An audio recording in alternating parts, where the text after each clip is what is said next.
Indian railway സ്റ്റേഷനുകളെക്കുറിച്ച് ചില വസ്തുതകൾ നോക്കിയാലോ. ഇന്ത്യയിലെ ഏറ്റവും വലിയ റെയിൽവേ സ്റ്റേഷനാണ് ഹൗറ ജംഗ്ഷൻ. ആകെ 23 പ്ലാറ്റ്ഫോമുകളാണുള്ളത്.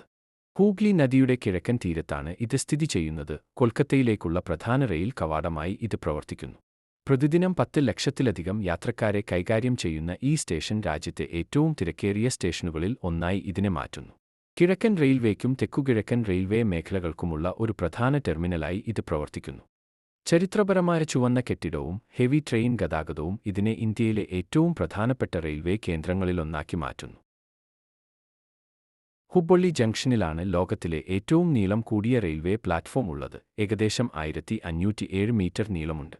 അതേസമയം ഒന്നിലധികം ദീർഘദൂര ട്രെയിനുകൾക്ക് സഞ്ചരിക്കാൻ ഈ പ്ലാറ്റ്ഫോം പര്യാപ്തമാണ്. സൗത്ത് വെസ്റ്റേൺ റെയിൽവേ സോണിന് കീഴിലുള്ള ഒരു പ്രധാന ജംഗ്ഷനാണിത്. വർദ്ധിച്ചുവരുന്ന യാത്രക്കാരുടെയും ചരക്ക് ഗതാഗതത്തിന്റെയും ഗതാഗതം നിയന്ത്രിക്കുന്നതിനായി സ്റ്റേഷൻ അടുത്തിടെ നവീകരിച്ചു. അടിസ്ഥാന സൗകര്യ വികസനത്തിൽ ഇന്ത്യൻ റെയിൽവേക്ക് ആഗോള അംഗീകാരം നേടിക്കൊടുത്തു. ഈ നേട്ടം സമുദ്രനിരപ്പിൽ നിന്ന് 2258 മീറ്റർ ഉയരത്തിൽ സ്ഥിതി ചെയ്യുന്ന ഖും റെയിൽവേ സ്റ്റേഷൻ ഇന്ത്യയിലെ ഏറ്റവും ഉയരം കൂടിയ റെയിൽവേ സ്റ്റേഷനാണ്. യുനെസ്കോയുടെ ലോക പൈതൃക പർവ്വത റെയിൽവേയിൽ ഉൾപ്പെട്ട ഡാർജിലിംഗ് ഹിമാലയൻ റെയിൽവേയിലാണ് ഇത് സ്ഥിതി ചെയ്യുന്നത്.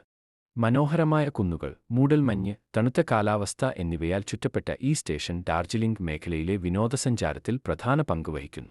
സ്റ്റേഷൻ സമീപമുള്ള ഒരു റെയിൽവേ മ്യൂസിയത്തിൽ പഴയ സ്റ്റീം ലോക്കോമോട്ടീവുകളും ചരിത്രപരമായ റെയിൽവേ കരകൗശല വസ്തുക്കളും പ്രദർശിപ്പിച്ചിരിക്കുന്നു.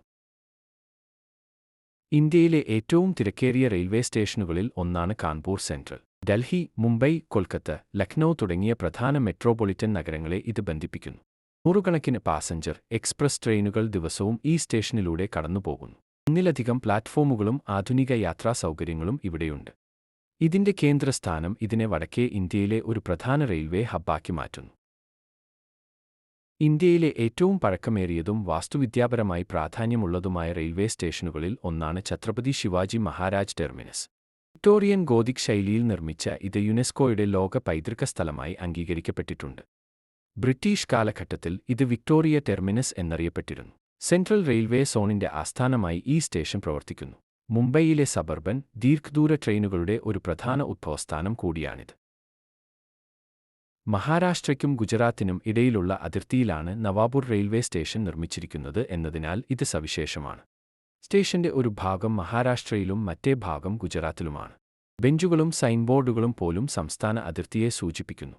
ഒരേ സ്റ്റേഷനിൽ ഒരേ സമയം 2 സംസ്ഥാനങ്ങളിലെ യാത്രക്കാർക്ക് നിൽക്കാൻ കഴിയും. ഇത് ഇന്ത്യയിലെ ഏറ്റവും അസാധാരണമായ റെയിൽവേ സ്റ്റേഷനുകളിൽ ഒന്നാക്കി മാറ്റുന്നു. ഇന്ത്യൻ റെയിൽവേയിലെ ഏറ്റവും ചെറിയ സ്റ്റേഷൻ നാമങ്ങളിൽ ഒന്നായ ഐബി റെയിൽവേ സ്റ്റേഷൻ പ്രശസ്തമാണ്. 2 അക്ഷരങ്ങൾ മാത്രം. ഒഡീഷയിലാണ് ഇത് സ്ഥിതി ചെയ്യുന്നത്. പ്രധാനമായും പ്രാദേശിക പാസഞ്ചർ ട്രെയിനുകൾക്ക് സേവനം നൽകുന്നു. അടുത്തുള്ള കൽക്കരി ഖനൻ മേഖലകൾക്ക് ഈ സ്റ്റേഷൻ പ്രധാനമാണ്. വലിപ്പം കുറവാണെങ്കിലും റെയിൽവേ പ്രവർത്തനങ്ങളിൽ ഇതിന് പ്രാധാന്യമുണ്ട്. റെയിൽവേ പരീക്ഷകളിലും പൊതുവിജ്ഞാന പരീക്ഷകളിലും ഇത് സാധാരണയായി ചോദിക്കുന്ന ഒരു വസ്തുതയാണ്. ഇന്ത്യയിലെ ഏറ്റവും നീളമുള്ള റെയിൽവേ സ്റ്റേഷൻ പേരുകളിൽ ഒന്നാണ് വെങ്കടനരസിംഹരാജുവരിപേട്ട റെയിൽവേ സ്റ്റേഷൻ. ഉച്ചരിക്കാൻ പ്രയാസമുള്ള ഈ പേര് യാത്രക്കാരും റെയിൽവേ ജീവനക്കാരും പലപ്പോഴും ചുരുക്കി വിളിക്കാറുണ്ട്. ആന്ധ്രാപ്രദേശ് തമിഴ്നാട് അതിർത്തിക്കടുത്താണ് ഇത് സ്ഥിതി ചെയ്യുന്നത്. ഈ സ്റ്റേഷൻ പ്രധാനമായും പാസഞ്ചർ മെമു ട്രെയിൻ സർവീസുകൾ കൈകാര്യം ചെയ്യുന്നു. അസാധാരണമായി നീളമുള്ള പേരിന് ജിഗയിൽ ഇത് പ്രസിദ്ധമാണ്. ഇന്ത്യയിലെ ഏറ്റവും വൃത്തിയുള്ള റെയിൽവേ സ്റ്റേഷനുകളിൽ ജോധ്പൂർ റെയിൽവേ സ്റ്റേഷനും ജയ്പൂർ ജംഗ്ഷനും പലപ്പോഴും ഇടം നേടാറുണ്ട്. നന്നായി വൃത്തിയാക്കിയ പ്ലാറ്റ്ഫോമുകളും ശുചിത്വമുള്ള ചുറ്റുപാടുകളും അവർ പരിപാലിക്കുന്നു. ശരിയായ മാലിന്യ നിർമ്മാർജ്ജനവും ശുചിത്വ സംവിധാനങ്ങളും നടപ്പിലാക്കുന്നു. ശുചിത്വത്തെക്കുറിച്ചുള്ള യാത്രക്കാരുടെ അവബോധ പരിപാടികൾ പതിവായി നടത്താറുണ്ട്. ഇന്ത്യൻ റെയിൽവേ നടത്തിയ സ്വച്ഛ് റെയിൽ സർവേയിൽ നിന്നാണ് അവരുടെ ഉയർന്ന റാങ്കുകൾ ലഭിക്കുന്നത്. 1883-ൽ ഇന്ത്യയിലെ ആദ്യത്തെ ട്രെയിൻ യാത്രയുടെ ആരംഭ പോയിന്റായിരുന്നു ഇപ്പോൾ ഛത്രപതി ശിവാജി മഹാരാജ് ടെർമിനസ് എന്നറിയപ്പെടുന്ന ബോറിബന്ദർ. മുംബൈയിൽ നിന്ന് താനെയിലേക്കാണ് ആദ്യത്തെ ട്രെയിൻ ഓടിയത്. ഇത് ഇന്ത്യയിലെ റെയിൽവേ ഗതാഗതത്തിന് തുടക്കം കുറിച്ചു. പിന്നീട് ഈ സ്റ്റേഷൻ ഒരു പ്രധാന റെയിൽവേ ആസ്ഥാനമായി വികസിച്ചു. ഇന്ത്യൻ റെയിൽവേയുടെ വികാസത്തിൽ ഇത് നിർണായക പങ്ക് വഹിച്ചു. ഇന്ന് ഇത് ഇന്ത്യയുടെ റെയിൽവേ പൈതൃകത്തിന്റെ പ്രതീകമായി തുടരുന്നു.